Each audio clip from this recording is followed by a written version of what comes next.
There is like one day every 2 years that I am very excited for.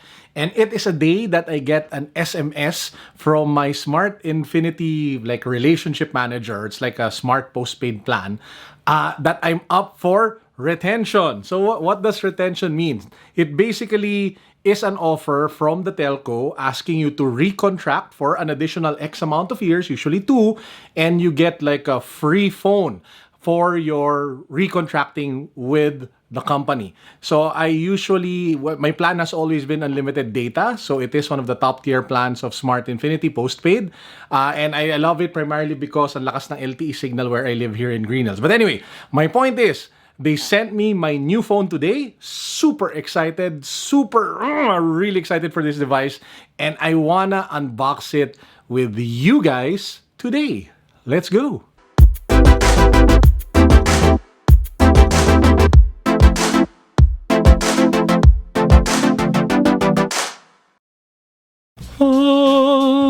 And here it is. This is my retention package from Smart Infinity. There's a smartphone inside. I don't know what the other device is kasi parang dalawang box yung laman niya. Super excited to finally unwrap this. By the way, if ever you guys get packages like this, make sure that you always sanitize them. So ang ginagawa ko, every time I get stuff like this, I spray it down and wipe it with alcohol. I leave it outside the house for a couple of hours. If I can wait, I'll leave it there for a day. And then pagkatapos nun, tsaka ko siya ipapasok and tsaka ko siya bubuksan. So just a quick reminder to everyone to always stay safe. Okay, so let's get to the unboxing. I'm sure you guys are curious as to what phone I ended up getting with my retention plan. Now, since it is Smart Infinity, like the highest level, I pretty much get like to pick whatever phone I want that's available. And this one, buksan na natin siya. Let's channel some Matteo Gudicelli unboxing. Boom! Whoa! Whoa! Akala ko pa man din maraming laman. Alright, they packaged the smart paper bag inside. We have, whoa, what is this? We have a freebie, which is a UV sterilizer with wireless charging designed for Samsung. So I think this is the expensive like freebie that comes with the pre-order of the phone, which you probably already guessed. Ladies and gentlemen, super excited to share with you my newest phone. This is the Samsung Galaxy Note 20 Ultra 5G. Bam! Okay, exciting to buksan at tingnan, pero let's get to the main event because I'm just super excited to get to the, oh my god. I hope I didn't break that, but I'm just super excited to unbox this one. Okay, so buksan na natin siya, guys. So we are tearing away the plastic. The box itself is premium. It's not made out of cheap carton. Has some sort of like matte leather finish, so it feels more social and more pricey than it is. You have the Note 20 logo at the front with the S Pen in the middle. Kind of reminds me of some sort of like sword, the one that you find on the chest of Brock Lesnar. Labo nun. But anyway, so if you pop it open, Samsung, you have the welcome packet. Oh, woohoo, ang ganda! Ang ganda! Take a look at that. I got it in the black color. I did have the option of getting it in the bronze, which I think is what a lot of people are going for. But black is just sexy AF, and that's what I went for. Guys, take a look at that slab of tech. This is literally a supercomputer in your hand, and the fact that it has 5G, panalo. So we have, of course, over here, AKG wired earphones. We have, of course, the super fast charging brick, USB-C to USB-C cable. So I'm currently updating the apps that were transferred from my Galaxy Tab S7 Plus to the Note 20 Ultra 5G. So as you guys can see, I'm installing my favorite game, which is One Punch Man. Server 5, if you guys want to join my club, I have one, 7-1. Now, what I'll do in today's episode, obviously I can't do like an exhaustive review of the Note 20 Ultra 5G since I just got it, but I will be taking a couple of photos with it just so you guys have an idea what the camera is like, because take a look at that giant camera module at the back. That is insane. Just so you guys get the feel for how good the front and back camera is. And then I'll just wait for the follow-up review, which will happen maybe in the next few days. Okay, before we get to the camera test, I just want to show you guys this new accessory that I got, which is the Orbitkey Nest. So this is like a portable wireless charger slash organizer that you can actually bring with you. So if you want an everyday carry case, or if you want something to put in your bag that can store all of your valuables and electronics, this one actually works well. So the top part over here, this one is a wireless charging plate. So you can put your phone over there, and as you guys can see, it is charging. You can also put your AirPods or anything that has wireless charging capabilities.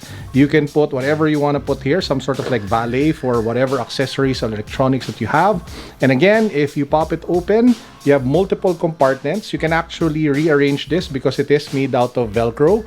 Those are the dividers. So depending on what you want to put in your Orbitkey Nest. So for me, I have my AirPods, I have the charger, I have my favorite ball pen from Mont Blanc, which was given to me by my lovely wife. We have my SD card, spin ejector. Of course, I'll still customize this and figure out what I want to always have, but it's a great portable desk organizer that you can bring with you if you want to be on the go. Again, you charge it via USB-C over there at the back. Really nice find. If you want one, it is already available on Lazada. I will put a link down below on where you can buy it. By the way, the top is made out of leather. That is leather. Good quality leather. Sobrang sosyal. Bam! Kawawa naman yung aircon ko, no? Kailangan ko na yata paayos. Tingnan nyo.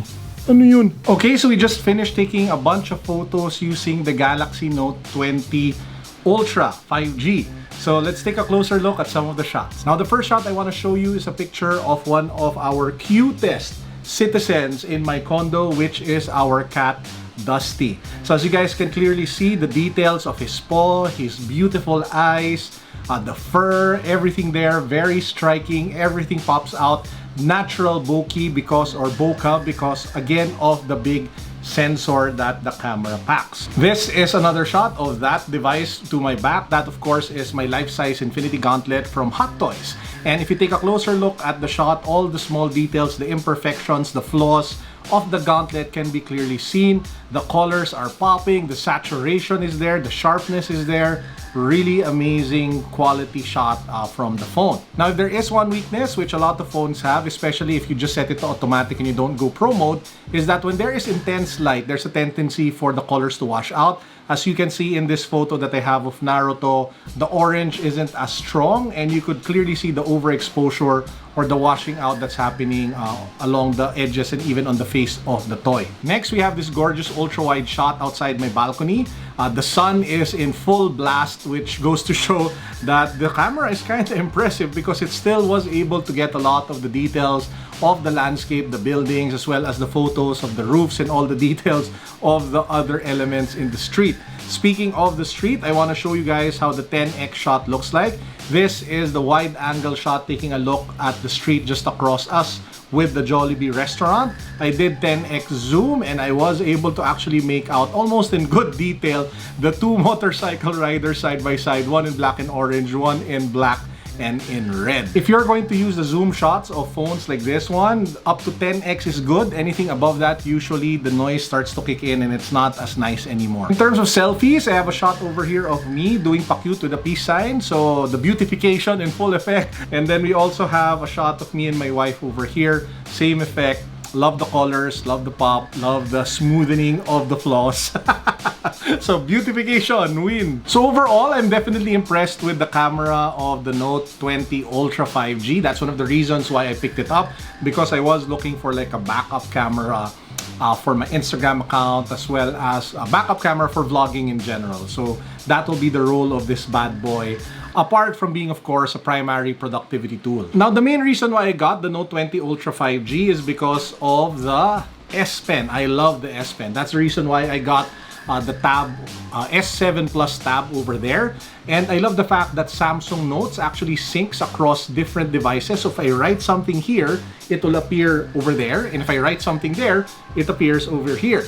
Note-taking for me is super important because I usually get a lot of ideas throughout the day, be it ideas for content or ideas for e-commerce, ideas for Project 721, or when I'm doing my to-do list, and nothing beats the feeling of writing it versus typing it down. So I've always been a fan of the S Pen and styluses in general, and that's the reason why I've always been a long-time Samsung Galaxy Note fan and user, and that's why I couldn't resist picking this one up. And before we wrap up the vlog, let me just remind you that we are giving away Seiko automatic watches over at my watch vlog. Please do check it out. The link to my watch vlog can be found down below, as well as the link to the giveaway. So watch that video, there is a giveaway there, and subscribe to my watch vlog. I also announced a new giveaway for Under Armour Project Rock sneakers. The link to that video as well can be found down below. Check it out. 2 running giveaways. I will be drawing the winners very soon, so don't miss out. Join now. And ladies and gentlemen, that's it for today's vlog. I hope you enjoyed. As usual, this is Carlo signing out. Stay positive with life, stay negative with COVID, stay home, stay safe. Peace, God bless. What's up? Boom.